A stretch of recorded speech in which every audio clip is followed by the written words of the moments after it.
Good morning friends. இது உங்கள் friends sports academy. Daily கண்டவர்ஸ் இன்றைக்கி என்ன பார்க்க போகிறோம் பார்த்தீங்கன்னா மே 12, 2026 செவ்வாய்க்கிழமை கண்டவர்ஸ் தான் பார்க்க போகிறோம். இதுக்கு முன்னாடி நம்ம டெய்லி கண்டவர்ஸ் அப்லோட் பண்ணிக்கோங்க. பார்க்காதவங்க பார்த்து நோட்ஸ் எடுத்துக்கோங்க.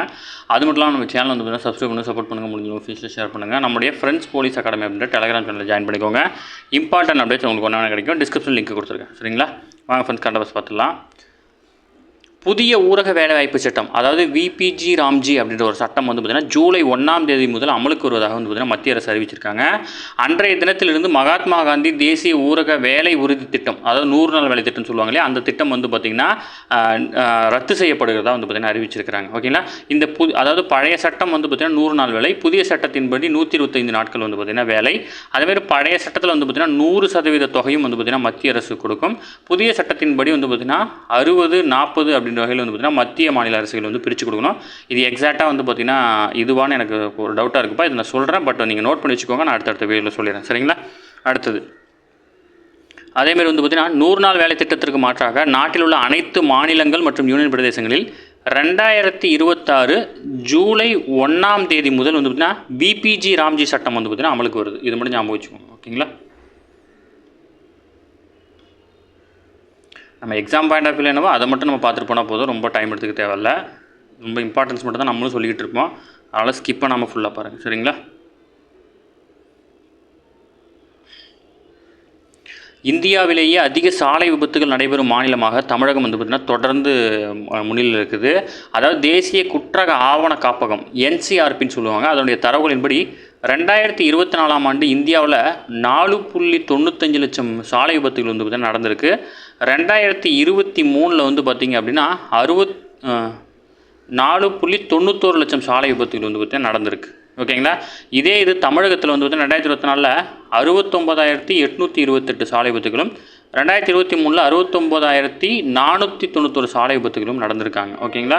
இது வந்து பார்த்திங்கன்னா 2024 கொஞ்சம் அதிகமாக தான் இருக்குது. தமிழகத்தில் நிகழ்ந்த விபத்துகளில் 71,000 பேர் வந்து பார்த்திங்கன்னா காயமடைஞ்சிருக்காங்க. சாலை விபத்துகளால் 42.6% மரணங்கள் வந்து பார்த்திங்கன்னா ஏற்படுது. சாலை விபத்துகள் நாடு தழுவிய அளவில் 1.99 லட்சம் உயிரிழப்புகள் வந்து பார்த்திங்கன்னா ஏற்படுது. ஓகேங்களா? ஒரு நாளைக்கு 546 பேர் இறக்குறாங்களாம். ஓகேங்களா?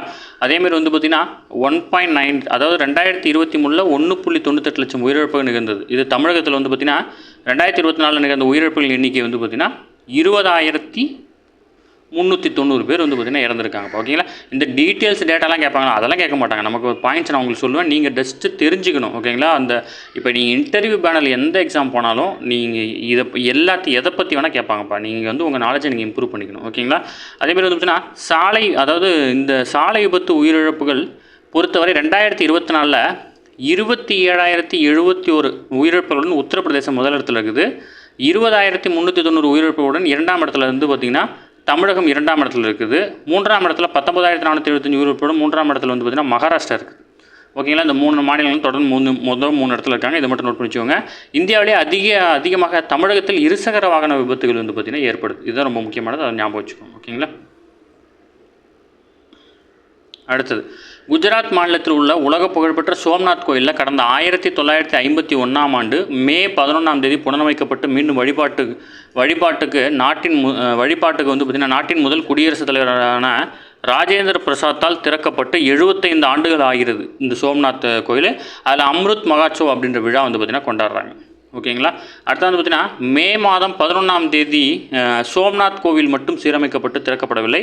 அந்நாளில் வந்து பார்த்திங்கன்னா 1998 ஓகேங்களா 1998 மே 11 வந்து பார்த்திங்கன்னா அடல் பிகாரி வாஜ்பாய் தலைமையிலான பாஜக வந்து பார்த்திங்கன்னா அணுகுண்டு சோதனை வந்து முதல் நடத்துகிறாங்க. அடுத்து மே 13 மேலும் 2 அணுகுண்டு சோதனைகள் வந்து நடத்தியிருக்கிறாங்க.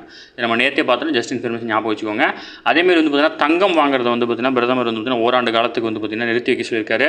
அதேமாரி அந்நிய செலாவணியை சேமிக்கும் நோக்கில் பெட்ரோல் டீசல் பயன்பாட்டை குறைக்க வேண்டும். அதற்கு மாறாக மின்சார வாகனத்தை வந்து பார்த்திங்கன்னா பொது போக்குவரத்தை மக்கள் அதிகம் பயன்படுத்தணும்னு சொல்லியிருக்காங்க.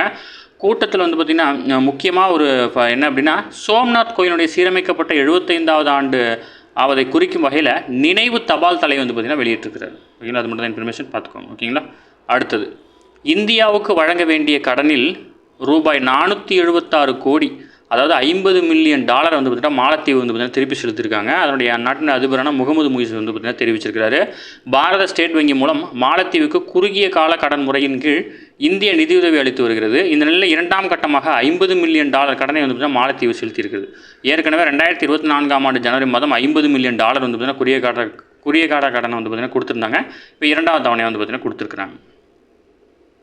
அடுத்து நம்ம சொன்னது தான் 1998 மே 11 பொக்ரானில் வந்து பார்த்திங்கன்னா அணுகுண்டு சோதனை வந்து இந்தியா வெற்றிகரமாக நடத்தினாங்க.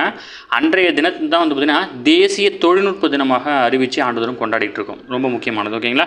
அடுத்தது மே 15 முதல் மே 20 வரை ஐக்கிய அரபு அமீரகம், நெதர்லாந்து, ஸ்வீடன், நார்வே, இத்தாலி ஆகிய நாடுகளுக்கு வந்து பார்த்திங்கன்னா பிரதமர் பயணம் மேற்கொள்ள இருக்கிறார். ஓகேங்களா.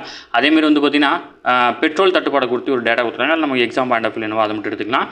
உலகிலேயே இந்தியா தான் வந்து பார்த்திங்கன்னா கச்சா எண்ணெயை அதிகம் சுத்திகரிக்கும் 3வது பெரிய நாடு. ஓகேங்களா. பெட்ரோலிய பொருட்களை அதிகம் ஏற்றுமதி செய்யும் 4வது நாடாக இருக்குது. 150 நாடுகளுக்கு மேல் இந்தியாவுடைய கச்சா எண்ணெய் வந்து பார்த்திங்கன்னா ஏற்றுமதி செஞ்சுட்டு இருக்காங்க. ஓகேங்களா. குஜராத்தில் நடைபெறும் ஆசிய பளுதூக்குதல் சாம்பியன்ஷிப்பில் வந்து பார்த்திங்கன்னா இந்தியாவின் கோமல் கோகர் வந்து பார்த்திங்கன்னா திங்கட்கிழமை வந்து பார்த்திங்கன்னா வெண்கல பதக்கம் வென்றிருக்கிறாங்க. ஸ்பெயினில் நடைபெறும் லா லிகா கால்பந்து போட்டியில் நடப்பு சாம்பியனான பார்சிலோனா எஃப்சி வந்து பார்த்திங்கன்னா இந்த சீசனில் வந்து பார்த்திங்கன்னா வெற்றி கோப்பை வந்து பார்த்திங்கன்னா தக்க வச்சிருக்காங்க. இந்த அணி வந்து பார்த்திங்கன்னா 29வது முறையாக லா லிகா பட்டத்தை வந்து பார்த்திங்கன்னா வென்றிருக்கிறாங்க. ஓகேங்களா. அடுத்தது அமெரிக்க அதிபர் டொனால்ட் ட்ரம்ப் அவர்கள் 3 நாள் அரசுமுறை பயணமாக வந்து பார்த்திங்கன்னா சீனாவுக்கு பயணம் மேற்கொள்ள இருக்கிறாரு. அதாவது சீன அதிபரான ஜின்பிங் வந்து அழைப்பை ஏற்று மேற்கொள்ளப்படும் இந்த பயணம் 9 ஆண்டுகளுக்கு பிறகு அமெரிக்க அதிபர் ஒருவர் சீனாவுக்கு செல்லும் முதல் நிகழ்வாக கருதப்படுது. முன்னதாக 2017 இவருடைய ஆட்சி காலத்தில் வந்து பார்த்திங்கன்னா போயிட்டு வந்தார். இப்போ மீண்டும் போகிறார். ஓகேங்களா. அடுத்தது அமெரிக்க தேசிய பிரார்த்தனை தினத்தை முன்னிட்டு வெள்ளை மாளிகையில் நடைபெற்ற சிறப்பு பிரார்த்தனை நிகழ்வில் வேத மந்திரங்கள் வந்து பார்த்திங்கன்னா ஓதியிருக்காங்க. இதில் முக்கியமாக அமெரிக்காவில் ஒவ்வொரு ஆண்டும் மே மாதம் முதல் வியாழக்கிழமை தேசிய பிரார்த்தனை தினமாக வந்து பார்த்திங்கன்னா கடைபிடிக்கப்படுது. இந்த ஆண்டு வந்து பார்த்திங்கன்னா உலக அமைதிக்கான யஜுர்வேதத்தில் உள்ள புகழ்பெற்ற அமைதி பாதை அப்படின்ற மந்திரங்களை வந்து பார்த்திங்கன்னா ஓதியிருக்காங்க. ஓகேங்களா. புதுச்சேரியில் வந்து பார்த்திங்கன்னா என் ரங்கசாமி அவர்கள் வந்து பார்த்திங்கன்னா மீண்டும் முதல்வராக வந்து பார்த்திங்கன்னா பதவியேற்க இருக்கிறார். சரிங்களா. ஓகே ஃப்ரெண்ட்ஸ், இன்றைக்கி கண்டவசம் அவ்வளோதான். எதுவுமே கேட்க வாய்ப்பில்லை. டெய்லி கண்டவசம் டெய்லி பார்த்துருங்க. அப்போ தான் மந்த்லி வீக்லி படிக்கும்போது உங்களுக்கு ஈஸியாக இருக்கும். நம்ம சேனலில் சப்ஸ்கிரைப் பண்ணுங்கள், சப்போர்ட் பண்ணுங்கள், முடிஞ்சவங்க ஃப்ரெண்ட்ஸில் ஷேர் பண்ணுங்கள். நம்முடைய ஃப்ரெண்ட்ஸ் போலீஸ் அகாடமி அப்படின்னா டெலிகிராம் சேனலில் ஜாயின் பண்ணிக்கோங்க. இம்பார்ட்டன்ட் அப்டேட்ஸ் உங்களுக்கு ஒன்று கிடைக்கும். டிஸ்கிரிப்ஷன் லிங்க் கொடுத்து டச் பண்ணி ஜாயின் பண்ணிக்கோங்க. நம்மளுடைய இன்ஸ்டாகிராம், யூடியூப் எல்லா பக்கத்தையும் ஃபாலோ பண்ணிக்கோங்க. கண்டிப்பாக அப்டேட்ஸ் நிறைய கிடைக்கும். சரிங்களா. Thank you friends.